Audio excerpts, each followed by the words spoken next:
The producers called it entertainment. To me, it felt like punishment dressed up in glitter and applause. When I walked onto the set of Hearts Unscripted, America's latest obsession with fake love turned into televised spectacle. I thought I was ready. I thought 5 years of silence, distance, and carefully buried memories had made me bulletproof. But then I saw Ethan standing across the stage in a perfectly tailored suit, looking like the cruelest kind of dream, and suddenly my chest wasn't armor anymore. It was glass. And it cracked. He didn't smile. Not really. His lips tilted into something practiced, polite, meant for the cameras. But his eyes, those stormy gray eyes I used to wake up to, flickered the moment they landed on me. A flicker no one else noticed. But I did. Of course I did. I had spent years memorizing the language of his gaze. The host's voice thundered around us, all charm and showmanship, but it drowned into static. My world had narrowed down to the span of a stage and the 5 years of silence that now stretched like a chasm between us. And yet, with one glance, the past came flooding back. I was 23 when Ethan left. Left me. Left us. Left the fragile little universe we'd built in the corner of a too-small New York apartment. We were young and reckless, surviving on ramen and cheap wine, swearing the world couldn't break us if we had each other. But love doesn't pay bills. And love doesn't fix the kind of fear that whispers in your ear at 3 a.m. telling you maybe you're not enough.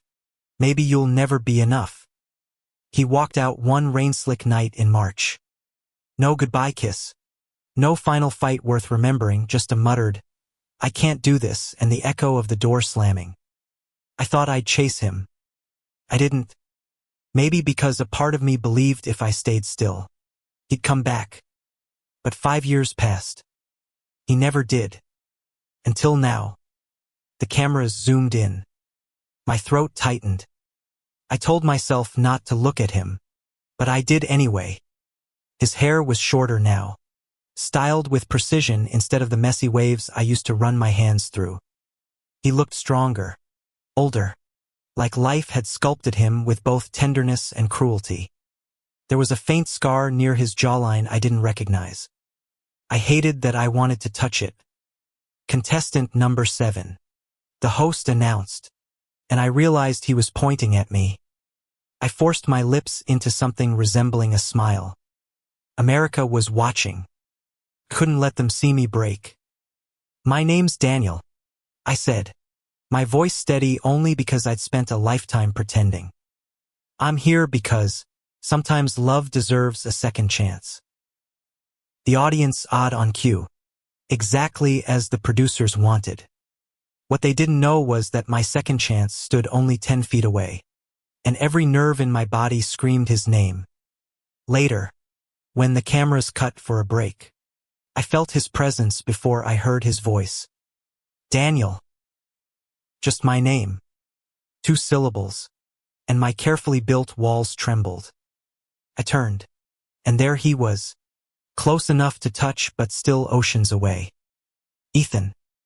My mouth was dry. "So this is what it takes for you to talk to me again. A paycheck and studio lights." His jaw tightened. For a second, I saw the boy I once loved, the one who used to get flustered whenever I teased him. But then the mask slipped back into place. "I didn't know they'd cast you." "Bullshit." The words slipped out harsher than I intended.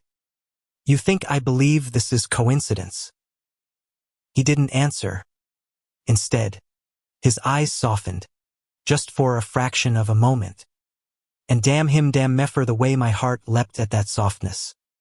5 years. "Daniel," he whispered. "Do you think I haven't thought about you?" I wanted to laugh. I wanted to scream. Instead, I just stood there, choking on the silence between us until the stage manager barked at us to get back into position. The show went on. Cameras rolled. Contestants flirted, joked, played their parts in a circus of orchestrated romance. But I wasn't really there.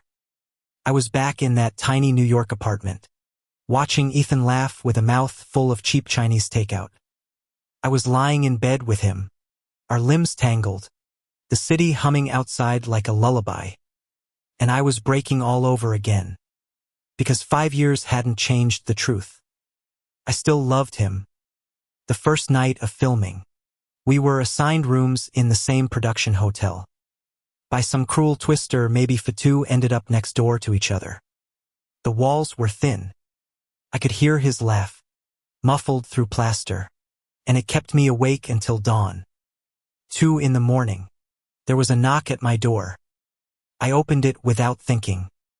Ethan stood there, barefoot, hair disheveled, looking less like the polished man from the stage and more like the boy I remembered. "Couldn't sleep," he said. His voice was low. "Join the club," I muttered, but I stepped aside anyway. He walked in. The air shifted. We didn't touch. We didn't need to. The weight of everything unsaid filled the room. Finally, I broke. "Why did you leave?" His shoulders sagged, as if he'd been carrying that question for years too. "Because I was scared. Because I thought loving you wasn't enough when I couldn't even love myself. Because I didn't believe we could survive." He looked at me, eyes glistening. And because I was a coward. I wanted to tell him it was too late. That I'd moved on. That he couldn't just walk back into my life with an apology and expect forgiveness. But the truth was, I hadn't moved on. Not really. Every failed relationship since him had been a ghost. A comparison. A pale imitation of what we once had. And now he was here, in my hotel room at 2 a.m. breaking me open with honesty I'd begged for 5 years ago. My hands shook. "Do you have any idea what you did to me?" "Yes," he whispered. "And I'll regret it until the day I die." For a moment, neither of us moved. The city lights outside painted him in silver and shadow. Then, as if pulled by gravity itself, he stepped closer. Our foreheads touched. A fragile, trembling contact. It wasn't a kiss. Not yet. But it was enough to ignite every piece of me I thought I'd buried. His breath trembled against mine, uneven and heavy, like he was carrying the weight of 5 years in a single exhale. Our foreheads pressed together, and for the first time since the cameras began rolling, the world felt stripped bare. No studio lights, no staged applause, no forced lines, just Ethan and me, teetering on the edge of something we both wanted but were too afraid to claim. I could have kissed him. God, I almost did. But then reality crashed back in, cold and merciless. I pulled back, my hands curling into fists. "You can't do this. Not here. Not like this." His jaw clenched, but his eyes stayed soft. "Daniel, please, don't." I cut him off. "If this is just another performance for you, save it for the cameras." The hurt in his expression gutted me, but I turned away before it could break me all over again. The next morning, the producers herded us into a glossy, neon-lit lounge where we'd film the first date interactions. The premise of Hearts Unscripted was simple. Throw 12 contestants into staged scenarios. Let the audience vote on pairings. And watch as drama bloomed. What they didn't know was that my entire life had already been rewritten into drama the moment Ethan walked in. The host, all teeth and charisma, handed us champagne flutes. "Today, you'll mingle. Find connections. Remember, America's watching." I plastered on my TV smile, drifting from contestant to contestant, answering scripted questions, pretending to laugh at jokes that barely landed. But every time my gaze drifted across the room, found him, Ethan, surrounded by 3 contestants, charming as ever, his laugh just a shade too loud, his smile a little too polished. He was acting. I knew it. And it burned. A contestant named Marcus leaned closer to me. His voice a low drawl. So, Daniel, tell me, what's your type? I should have said something witty. Something safe. Instead, my eyes betrayed me, darting toward Ethan. Marcus followed my gaze and smirked. Ah, interesting. I swallowed hard. You're reading too much into it. But I knew I wasn't fooling anyone. Later, in the privacy of the confessional booth, a camera trained on me and only me, the producer's voice crackled through the hidden speaker. Daniel, how are you feeling about the connections in the house so far? I stared at the lens. My pulse hammered. They wanted a soundbite. Something juicy. Conflicted. I said finally, it's hard to build something new when your past is standing right across the room. There was silence. Then a satisfied hum from the producer. They'd eat that up. That night, when the cameras wrapped and the crew scattered, I found myself on the hotel balcony, staring out at Los Angeles glittering like a promise. The city had always felt like a mirage, beautiful, dazzling, but impossible to hold on to. Kind of like him. Can't sleep again. I didn't turn. I didn't have to. His voice was carved into me. Shouldn't you be rehearsing your lines for tomorrow? I muttered. He stepped closer until I could feel the warmth of his body just inches from mine. You really think this is all an act? Isn't it? Silence stretched between us, taut and aching. Then, softly, he said, not with you. Never with you. My throat tightened. I wanted to believe him. God, I wanted it so badly it hurt. But 5 years had taught me that wanting and trusting were not the same thing. I turned, finally meeting his gaze. His face was etched with something raw, something unguarded. For once, he wasn't the polished, camera-ready Ethan. He was mine. Or at least, he used to be. You left me, I whispered. I know. His voice cracked. And if I could undo it, I would.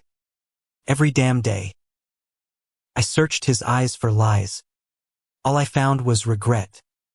Why now? I asked. Why here? Of all places. Because this is the first time life forced me to face you again. He admitted. And I couldn't walk away this time. Not again. The truth in his tone disarmed me. And before I could stop myself, I asked the question I'd been avoiding all along. Do you still love me? His answer was immediate. Always. The word landed like a punch and a bomb all at once. I should have left. Should have shut the door on the conversation. On him. On the past.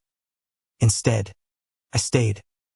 And when his hand brushed against mine, tentative, trembling, I didn't pull away. The next challenge arrived the following day, compatibility dates. Contestants were paired off for a series of tasks designed to test chemistry. Of course, Fader, the producer's twisted sense of entertainment, paired me with Ethan. We were given a canvas and paintbrushes, told to express our connection through art. The cameras swarmed as we sat side by side, awkward at first, silent. Then he dipped the brush into blue and drew a wave across the canvas. Remember Coney Island? He murmured. I froze. Of course I remembered. The summer we blew half our rent money just to escape the suffocating city heat. The ocean had been freezing, but he'd pulled me in anyway, laughing as I cursed him between shivers. That night, we'd kissed on the boardwalk under fairy lights, promising forever. I took the brush, added a streak of yellow, and the Ferris wheel.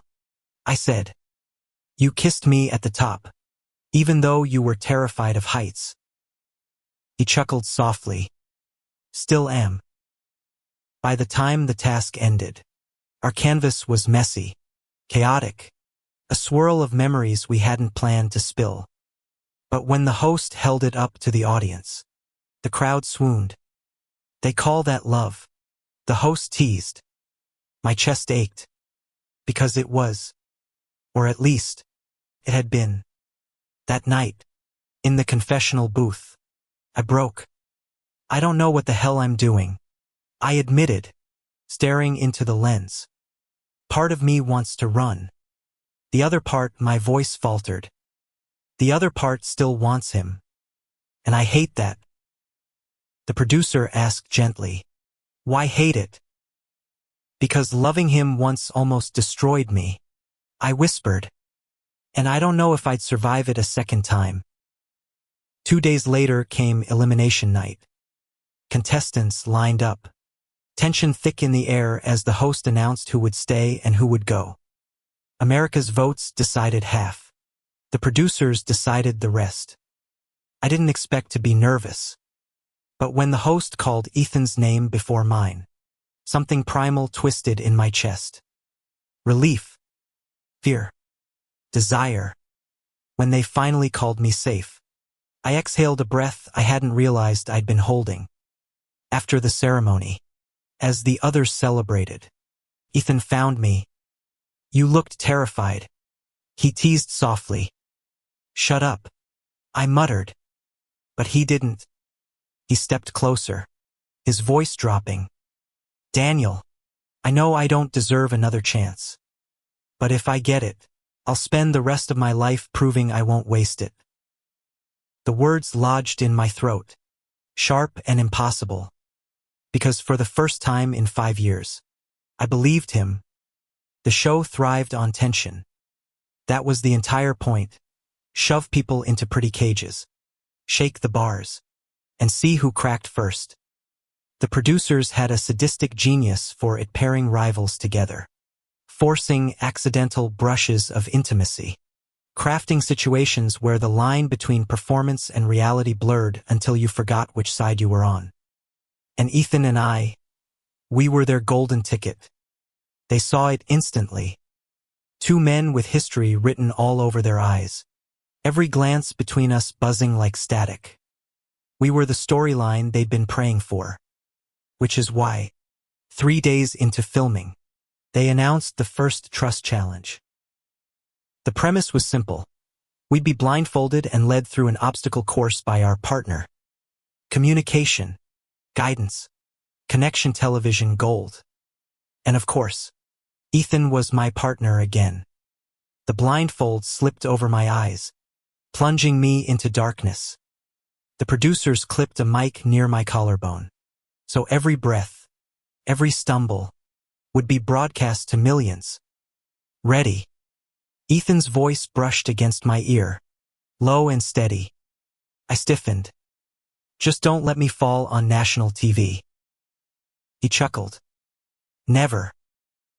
A hand hovered near mine, close enough for me to feel the heat, but not quite touching. Then, finally, his fingers laced through mine. "Firm. Certain. Step forward," he instructed. I obeyed, hesitant at first, trusting him despite myself. He guided me through the course, voice soft but commanding. "Left. Right. Careful." Every word sent memories racing back. Late nights in our apartment when he used to whisper instructions while teaching me how to cook, or murmuring comfort when the world felt too heavy. Halfway through, my foot caught on a beam, and I pitched forward. Instinctively, his arms shot around me, steadying me against his chest. The audience gasped. "Easy," he murmured, breath hot against my temple. "I've got you." For a moment, I forgot about the cameras, the crew, the world. It was just us again. When we crossed the finish line, blindfold removed, the host declared us the couple to watch. The audience cheered, and I hated how much of me wanted it to be true. That night, after the challenge, jealousy reared its head. I was sitting at the bar in the lounge when Marcus ever smirking slid onto the stool beside me. "You and Ethan," he drawled. "America's swooning. Think you'll give them what they want?" I rolled my eyes. "It's a show, Marcus." "Sure," he said, swirling his drink. "But your eyes tell a different story." Before I could respond, Ethan appeared. His hand landed possessively on the back of my chair. "We're good here," he said coolly. Marcus smirked, unbothered. "Relax, man. Just talking." "Talk to someone else," Ethan snapped. The tension was electric, sharp enough to draw blood. Marcus raised his hands in mock surrender and strolled away, but not before shooting me a look that said this isn't over. I turned to Ethan, bristling. "What the hell was that?" "Protecting you," he said. "I don't need protecting." His jaw tightened. "You don't see the way he looks at you. And you don't get to care." I shot back. "Not after walking away 5 years ago." The words landed like bullets. He flinched, then lowered his voice. "You're right. But I can't help it." And damn it, part of me didn't want him to stop. The next few days blurred into a whirl of staged dates and forced conversations. But underneath the performance, something raw was growing, an undercurrent neither of us could ignore. One evening, the producers arranged a rooftop dinner for the audience favorites. Translation: Ethan and me, under fairy lights, wine glasses glinting, the skyline of Los Angeles burning in the distance. It should have been perfect, romantic, safe. But the cameras made it unbearable. Every laugh felt staged, every glance dissected by lenses. Until, halfway through, Ethan leaned closer, his voice just low enough that only I could hear. "Do you ever wonder what would have happened if I'd stayed?" The question cracked something in me. "All the time," I admitted. His eyes darkened, full of regret. "We would have made it." "You don't know that." "I do," he insisted. I was just too scared to believe it. The silence that followed was thick, pulsing. Then the host called for a toast, breaking the spell. But the words lingered, echoing long after the cameras stopped. Later, back at the hotel, I found myself in his room. I didn't remember deciding to go there, only that my feet carried me. My heart demanded it. He opened the door, surprised, then stepped aside wordlessly. The air between us was charged, every second stretching taut. "I can't keep doing this," I said finally, voice trembling. "Pretending it's just for the cameras when it's not." His eyes searched mine, desperate. "Then don't pretend." And then, without hesitation, he kissed me. It wasn't gentle. It was years of pain, regret, and longing colliding all at once. His hands cupped my face, his mouth fierce against mine, and I let him in because I couldn't not. When we pulled apart, breathless, I whispered, "This is insane." "Maybe," he said, "but it's real." For the first time in years, I didn't doubt him. The morning after, reality came crashing back. The tabloids had already caught wind of our chemistry. Headlines screamed across social media. Exes reunite on Hearts Unscripted. Clips of our blindfold challenge. Rooftop dinner. Even the lingering glances we thought were private were everywhere. America was obsessed. The producers were thrilled. They cornered me before filming, grinning like wolves. "You and Ethan. Your ratings gold. Keep it up. Give us drama. Give us passion." I wanted to scream. They didn't care about us. To them, we were just another storyline, Another cliffhanger to milk. And the worst part, I didn't know if Ethan and I were real anymore or if we were just playing into their hands. That night, in the confessional, the question tore out of me. Am I falling for him again? I asked the empty room. Or am I just falling for the version of him the cameras want me to? No answer came. Only silence. But deep down, I already knew. Because every time he looked at me when the cameras weren't rolling, I saw the truth. And it terrified me. The producers called it a twist. What it really was sabotage. Halfway through filming, they announced a new contestant would be joining the show, someone guaranteed to shake things up. Her name was Claire. Or at least, that's what they wanted the audience to call her. Tall, stunning, sharp smile made for primetime television. But the real twist wasn't her. It was the man she walked in holding hands with, Marcus. The same Marcus who'd been circling me like a shark since day one. The audience erupted in gasps and applause, eating it up. The host grinned. And as if that wasn't enough, Claire and Marcus will be given the special power to choose partners for our next challenge. I felt the blood drain from my face. This was no coincidence. This was a setup. And sure enough, when the time came, Marcus wasted no time making his move. For tomorrow's challenge, he said smugly, I'm pairing Daniel with me. The room erupted.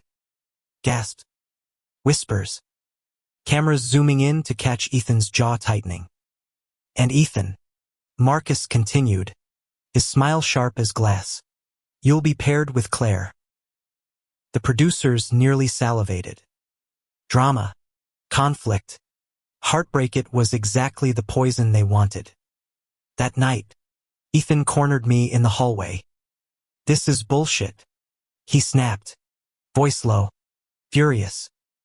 They're trying to tear us apart.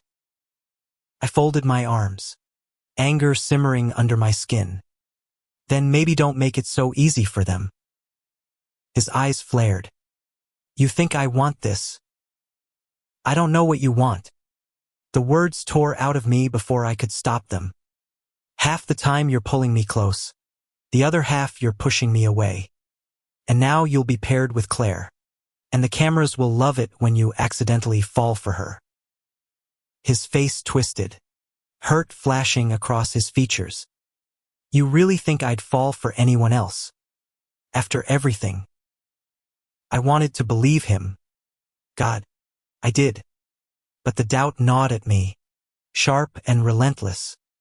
Before either of us could say more, the stage manager barked at us to get to bed. Tomorrow, the love games awaited. The challenge took place at a sprawling ranch just outside Los Angeles. The gimmick was country-style romance. Hay bales, horses, bonfires. But the real challenge was a relay that required trust and teamwork. Marcus was all charm, grinning at the cameras, guiding me through each task with exaggerated touches, hands lingering on my waist, fingers brushing mine far too often. He knew exactly what he was doing. Relax, he murmured as we lifted hay bales together. The audience loves this. And maybe, deep down, you do too. I shot him a glare sharp enough to cut glass. You don't know a damn thing about me. But when I caught sight of Ethan across the field, paired with Claire, laughing at something she said, my chest tightened. Jealousy hit like a sucker punch. He wasn't faking it. That laugh, it was real. Or at least it looked real enough to gut me. By the time the challenge ended, Marcus and I had won, to the audience's delight. But victory tasted bitter. Because across the field, Ethan's arm lingered a moment too long around Claire's shoulders as they posed for the cameras. And my heart cracked all over again. That night, couldn't sleep. I paced my hotel room, anger and hurt boiling in my veins. There was a knock on my door. I opened it to find Ethan, Eyes bloodshot, hair a mess. "We need to talk," he said. I almost slammed the door. Talk. Or spin another performance for the cameras. He flinched. "Daniel, come on. You know me better than that." "Do I?" My voice shook. Because the man I knew wouldn't cozy up to someone else just because the producers told him to. His jaw clenched. I was surviving. That's all it was. Claire means nothing. Sure looked like something. I snapped. Silence stretched. Heavy and suffocating. Then, softer. "You're jealous." I laughed bitterly. Of course I'm jealous. Because despite everything, despite the years, despite you leaving, may still love you. And I hate myself for it. The confession ripped out of me like a wound finally torn open. Ethan's face crumpled. He stepped forward, cupping my face in his hands. Desperate. "Then stop hating yourself. Because I still love you too." I wanted to push him away. To tell him it wasn't enough. But when his lips crashed into mine, fierce and aching, all my resistance shattered. I kissed him back like I'd been starving for years. Because I had. The following day, the producers sensed blood in the water. They cornered me in the confessional booth, their voices dripping with manipulation. "Daniel, America is dying to know, are you falling for Ethan again? Or are you tempted by Marcus?" I stared at the lens, fury boiling beneath my skin. This isn't a game to me. Not anymore. Whatever happens, happens off camera. They didn't like that answer. I could tell by the silence that followed. But I didn't care. For once, I wasn't going to let them script my feelings. But Marcus wasn't done. During the next group Dadia beach bonfire, flames crackling against the night sky, pulled me aside, his expression uncharacteristically serious. "You deserve better than him," he said quietly. "He already broke you once. And he will again." I stared at him, stunned. "You don't know that," I whispered. "Yes, I do." His gaze was steady, almost gentle. "Because people don't change. Daniel. Not really." For a terrifying moment, I almost believed him. But then, across the fire, Ethan caught my eye. And the way he looked at me like I was the only thing in the world worth burning for set every doubt ablaze. Still, Marcus's words lodged deep, festering. That night, lying awake, I asked myself the question I'd been running from since the moment Ethan walked back into my life. Could love survive betrayal? Or were we just two fools trying to resurrect a ghost? The show moved on. The drama escalated. The ratings soared. But beneath the glittering spectacle, something real was clawing its way back to life. Between whispered confessions in dark hallways, stolen kisses behind closed doors, and the silent language of two hearts that refused to let go, Ethan and I were falling again. And it terrified me more than anything. Because this time, if it broke, I knew I wouldn't survive it. Secrets don't survive on television. Not when there are cameras hidden in every corner, microphones clipped to your skin, and producers who'd sell their souls for a ratings spike. And yet, Ethan and I had been reckless. Too many stolen moments. Too many glances that weren't scripted. Too many nights where walls were thin and our hearts were louder than common sense. It was only a matter of time before someone noticed. It happened on a Tuesday. We were in the middle of filming a group cooking challenge, contestants crammed into a fake dream kitchen. Laughter forced. Chaos carefully orchestrated. My team was a disaster. Marcus kept accidentally brushing against me, while the cameras zoomed in like vultures. Across the room, Ethan was chopping vegetables, his sleeves rolled up, his smile too genuine to be for the cameras. He caught me looking, And then, like the fool he always made me, I smiled back. That should have been the end of it. But then, in a moment too fast for logic, his hand brushed mine as he passed by with a tray. Not for the cameras. Not for the show. Just for me. And the cameras caught every second. That night, the footage leaked. Clips of our lingering touches. Of the way we looked at each other when we thought no one noticed. Spread like wildfire online. Fans dissected every frame. Team Ethan and Daniel started trending before sunrise. The producers were ecstatic. They called us in separately. Masks of fake concern stretched over greedy smiles. This could be huge. One of them said to me, tapping his pen against a clipboard. The audience loves a forbidden romance. Play into it, Daniel. Give them what they want. I wanted to scream. This wasn't a storyline. This was my heart. Instead, I muttered, "You don't own this part of me." He only smirked. America might disagree. By the time I got back to my hotel room, the damage was done. Paparazzi photos, online articles, speculation everywhere. My phone carefully restricted by producers buzzed with glimpses of headlines. 5 years apart. Still burning. Ethan and Daniel's secret affair. Is Hearts unscripted rigged? Or is love real after all? And beneath it all, comments. Thousands of them. Some cheering. Some cruel. All watching. Ethan came to me that night. His face pale. His shoulders tense. "They're going to twist this," he said, voice tight. "They're going to make it ugly."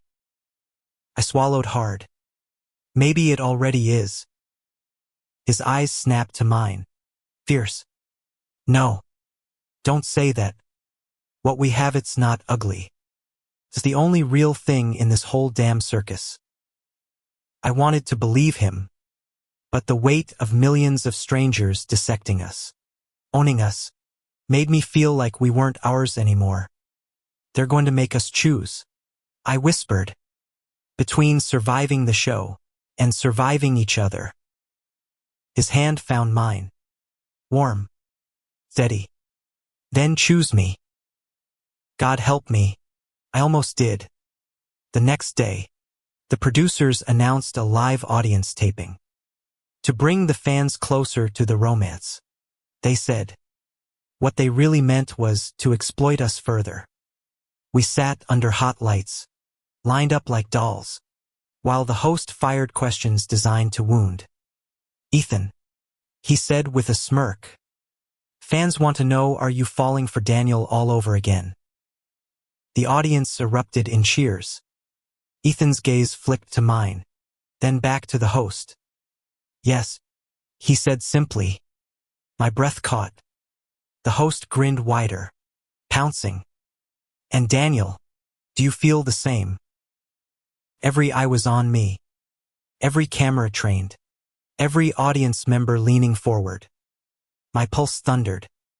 "Yes," I whispered, almost too soft. But the microphones caught it. The room exploded. And just like that, we were no longer a secret. The fallout was immediate. Tabloids screamed about our rekindled romance. Talk shows debated whether we were genuine or just another rating stunt. Old photos of us in New York surfaced. Proof that our history wasn't just a producer's dream. But with the adoration came venom. Hate mail poured in. Comment sections brimmed with cruelty. Pathetic. He'll leave you again. It's all fake. I tried to ignore it. But at night, alone in my room, the words carved themselves into me. And when Ethan knocked on my door, whispering promises of forever, I wanted to believe. But fear coiled around my chest, whispering louder. The breaking point came during the intimacy test. It was supposed to be another gimmick. Contestants paired up, given cards with vulnerable questions to answer on camera. trust, vulnerability, drama. Of course, I was paired with Ethan. The first question was easy. What's your biggest fear? He looked at me, steady. Losing you again. The audience melted. I froze. The next question cut sharper. What's the one thing you've never forgiven? My throat closed. My chest burned. But the cameras were rolling. You leaving me, I said. My voice cracked. And never explaining why. The audience gasped. The host leaned forward, eyes gleaming. Ethan swallowed hard. Because I was scared. Because I thought I wasn't enough. And I was wrong. His hand reached for mine across the table. And in front of the world, with tears stinging my eyes, I let him take it. That night, couldn't sleep. Again. I stood at the window, staring out at the city, lights flickering like broken stars. My reflection stared back haunted, uncertain. Behind me, Ethan stirred in the bed. We'd broken the rules again, sneaking into each other's rooms. But I didn't care anymore. Daniel, he murmured, half asleep. I turned, watching him in the dim light. Vulnerable. Human. Mine. And for the first time, I let myself think, maybe Marcus was wrong. Maybe people could change. Maybe love wasn't about never breaking, it was about breaking. And still choosing to rebuild. But the world wasn't finished testing us. The producers announced the finale was only a week away. Which meant one thing soon. We'd have to choose. Not just each other. But what came after. Were we strong enough to survive outside the cameras? Outside the lights? Or would the real world cruel, unforgiving shatter us all over again? The finale wasn't designed for love. It was designed for spectacle fireworks. Tears. Betrayals. A ratings climax that would keep America buzzing until next season. But for me, it felt like the end of a war. The stage was massive. Built in a warehouse in Los Angeles and dressed to look like a wedding altar. Fairy lights strung across beams. Roses everywhere. And a gleaming heart-shaped arch that felt more like a noose. Contestants stood in line, dressed in black tie costumes. Faces painted with nerves and rehearsed smiles. Cameras glided across us like predators. I tugged at my bow tie, pulse racing. Ethan stood 2 people away, jaw tight, eyes flicking to mine whenever he thought no one noticed. This was it. After weeks of pretending, of breaking rules, of trying to stitch 5 lost years into something whole, this was where it all would end. The host strode out, charming and smug. The audience erupted. Tonight, he announced, voice booming, we discover who will walk away with love and who will leave broken-hearted. The crowd cheered. I wanted to throw up. The format was simple. Each contestant had to stand beneath the arch and choose. To stay with their assigned match. Or to walk away. But everyone knew the only story people cared about was mine and Ethan's. By the time my turn came, my hands were shaking. I stepped beneath the arch. Lights blinding. Heart pounding. The host grinned at me like a wolf. Daniel, he said, savoring the moment. Who will you choose? Gasps rippled through the crowd as Ethan was called forward too. The producers were milking this for everything it was worth.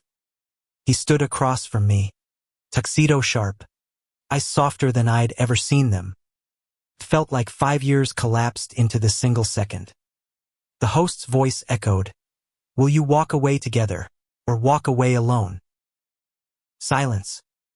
The world seemed to hold its breath.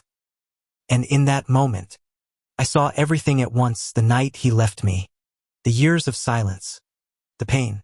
The longing. The way his hand trembled when it reached for mine even now. I could have hated him forever.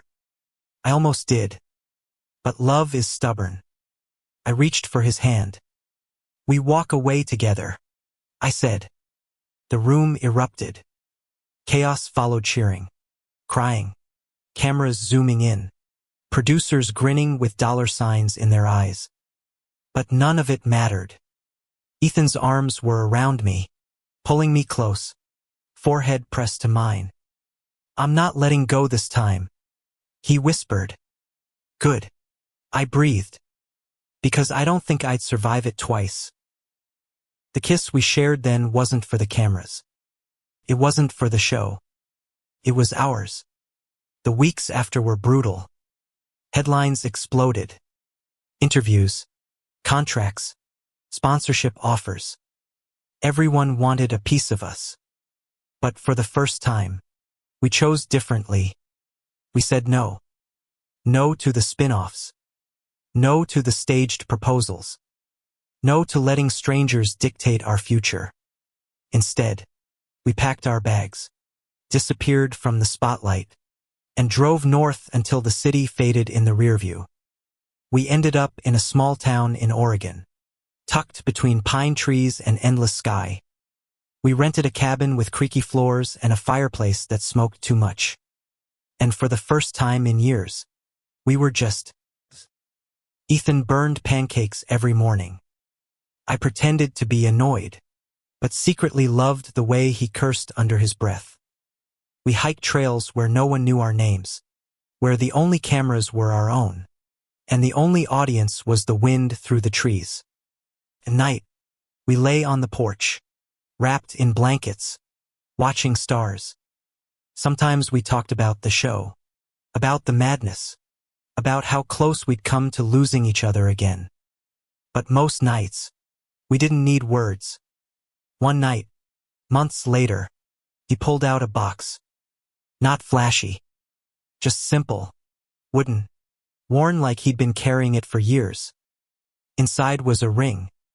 I don't need an audience, he said softly.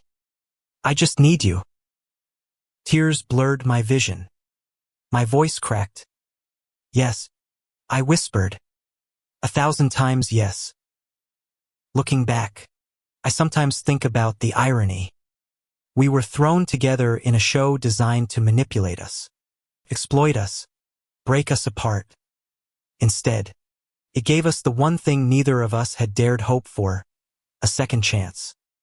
Not the kind written in scripts or edited for drama, but the kind that heals, the kind that lasts, the kind you fight for, even when the world is watching, even when it hurts, especially then.